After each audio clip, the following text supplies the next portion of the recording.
안녕하세요, 여러분. 오늘은 자동차의 부동액에 대해 알아보겠습니다. 자동차의 엔진이 정상적으로 작동하기 위해서는 냉각수가 필요합니다. 이 냉각수가 엔진의 냉각뿐만 아니라 여러 가지 기능을 수행하게 되는데, 그렇기 위해서는 부동액이라는 화학물질을 첨가하게 됩니다. 부동액은 단순히 겨울철에만 필요한 액체라고 생각하기 쉽지만 사계절 내내 엔진을 보호하는 역할을 수행합니다. 오늘 설명에서는 이 부동액이 어떤 종류가 있는지, 어떻게 관리해야 하는지, 그리고 언제 교환해야 하는지를 체계적으로 살펴보겠습니다. 첫째로, 부동액의 기본 기능과 역할에 대해서 말씀드리겠습니다. 부동액은 냉각수의 동결을 방지하는 기능이 있습니다. 겨울철에는 엔진에 있는 냉각수가 얼게 될 수 있는데, 부동액은 이러한 동결을 막아주는 역할을 합니다. 또한 엔진이 과열되는 것을 막아줍니다. 엔진 가동 시에는 엔진 몸체가 수백 도 이상 올라가게 됩니다. 부동액은 이러한 엔진 온도를 적정 수준으로 낮추는 역할을 하고 있습니다. 물만 사용할 경우 고온에서 쉽게 끓어넘쳐 냉각 효과를 상실하게 되지만, 부동액을 첨가하면 고온 환경에서도 안정적인 냉각 성능을 유지하게 됩니다. 뿐만 아니라 부동액은 부식 방지 기능이 있습니다. 부동액에 있는 부식 방지 성분은 엔진 내부의 철과 알루미늄 같은 금속 부품이 녹슬지 않도록 보호해주는 역할을 합니다. 따라서 부동액은 단순한 냉각수가 아니라 엔진 보호용 화학 용액이라고 이해하는 것이 정확합니다. 두 번째, 부동액의 종류와 규격에 대해 말씀드리겠습니다. 부동액의 종류에 대해 살펴보면 가장 기본적으로는 주성분에 따른 구분으로 알 수 있습니다. 일반적으로 사용되는 부동액은 에틸렌 글리콜 이지 계열과 프로필렌 글리콜 피지 계열로 나뉩니다. 이지 계열은 아시아 쪽에서 많이 사용되고 냉각 성능이 매우 뛰어나며 대부분의 자동차에 사용되는 표준 부동액입니다. 다만 독성이 있기 때문에 인체에 매우 해롭고 반려동물이 섭취할 경우에도 치명적인 영향을 줄 수 있습니다. 반면 피지 계열은 인체에 대한 독성이 상대적으로 낮아 친환경 부동액으로 분류되지만, 냉각 성능이 이지계에 비해서는 약하고 가격도 다소 비쌉니다. 일반적으로 식품 가공기기, 의료기기 냉각에 많이 사용되며 유럽 일부 자동차에도 사용되고 있습니다. 부동액은 첨가제의 종류에 따라서도 구분됩니다.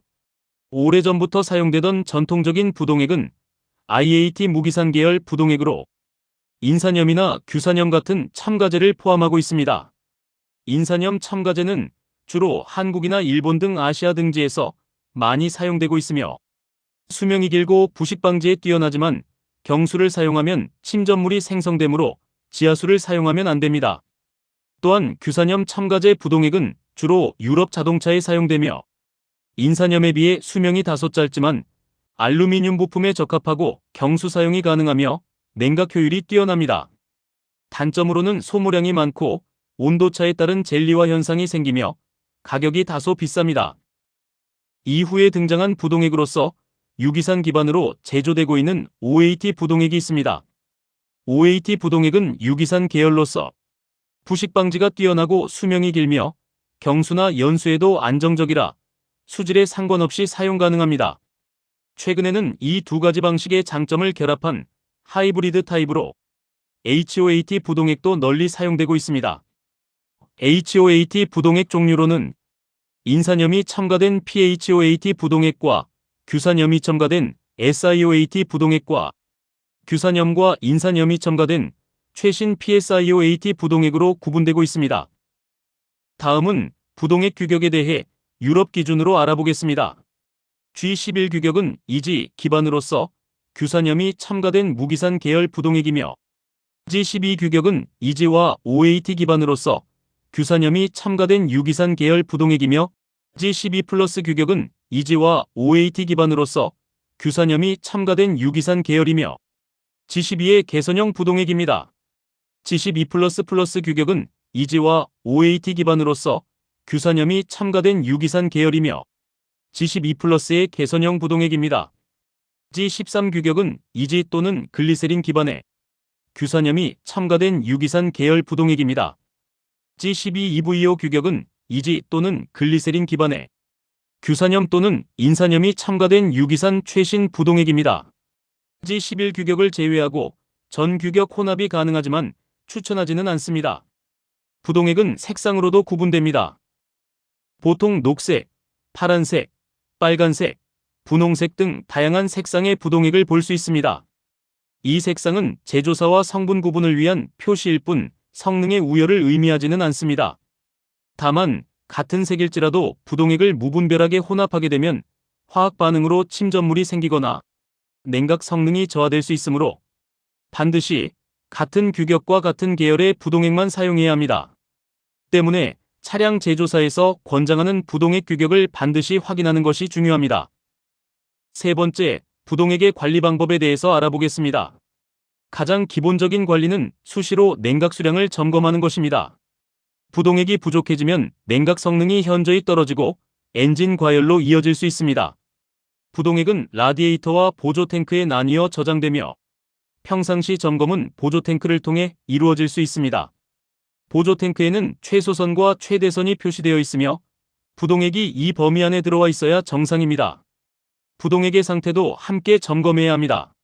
정상적인 부동액은 비교적 투명한 색을 유지하지만 시간이 지나면서 색이 탁해지거나 기름기와 침전물, 녹물 등이 섞이게 됩니다. 이런 경우 냉각 성능과 부식 방지 능력이 크게 저하되므로 즉시 교환이 필요합니다. 특히 부동액 표면에 기름막이 형성되어 있다면 엔진 내부에서 오일과 냉각수가 섞이는 문제일 가능성도 의심해 봐야 합니다. 부동액 보충 시 부동액은 원액과 물을 일정 비율로 희석해서 사용하는 것이 일반적입니다. 일반적인 사계절용 농도는 부동액과 물을 거의 절반 비율로 혼합한 상태입니다. 이 농도는 동결 방지와 냉각 성능, 부식 방지 성능이 가장 균형 잡힌 상태를 유지하게 해줍니다. 부동액 농도가 너무 낮으면 겨울철 동결 위험이 커지고 너무 높으면 냉각 성능이 오히려 떨어질 수 있습니다. 최근에는 이미 희석되어 바로 사용할 수 있는 완제품도 많이 보급되어 있어 관리가 한층 편리해졌습니다. 보충 시에는 반드시 엔진이 30분 이상 식은 상태에서 캡을 열어야 하며 잔량 증기가 빠질 때까지 아주 천천히 열어야 합니다. 뜨거운 상태에서 캡을 열 경우 고압의 증기가 분출되어 화상을 입을 수 있습니다. 네 번째, 부동액 교환 주기의 기본 개념입니다. 부동액은 소모품이지만 엔진 오일처럼 자주 교환되는 부품은 아닙니다. 과거의 무기산 계열 부동액은 비교적 수명이 짧은 주기로 교환이 필요했지만 유기산 계열과 최근 출시되는 하이브리드 계열 부동액은 수명이 대폭 길어졌습니다. 교환 주기는 경제성 있는 부동액의 경우는 2년 또는 4만 킬로이며 일반적 부동액의 경우는 5년 또는 10만 킬로이며 장수명 같은 경우에는 10년 또는 20만 킬로까지 가능합니다. 정확한 주기는 차량 사용 설명서를 통해 확인하는 것이 가장 좋습니다. 참고로 엔진에는 냉각계통의 주요 부품들이 있는데 워터펌프라든지 냉각계통 호스, 서머스텟, 라지에타 등이 있습니다. 부동액의 교환은 별도로 단독으로 교환하기보다는 이러한 냉각계통 수리 시기에 맞추어 교환하시는 것이 가장 경제적입니다. 보통은 8만 킬로에서 15만 킬로 주기로 냉각 부품들이 교체되고 있습니다. 마지막으로 부동액 관리의 종합 정리입니다. 정리해보면 부동액은 단순한 물이 아니라 엔진의 온도 조절, 동결 방지, 부식 방지라는 중요한 기능을 동시에 담당하는 핵심 요소입니다. 부동액의 종류를 이해하고 올바른 규격의 제품을 사용하며 정기적인 점검과 적절한 교환 주기를 지키는 것만으로도 자동차의 수명을 크게 연장할 수 있습니다. 작은 관심 하나가 큰 고장을 막고 안정적인 운행을 지속하게 만들어준다는 점을 꼭 기억하시기 바랍니다. 그럼 오늘 말씀드린 내용을 잘 숙지하셔서 자동차의 건강과 안전 운전하시길 바라며 오늘 설명을 모두 마치겠습니다. 경청해 주셔서 감사합니다.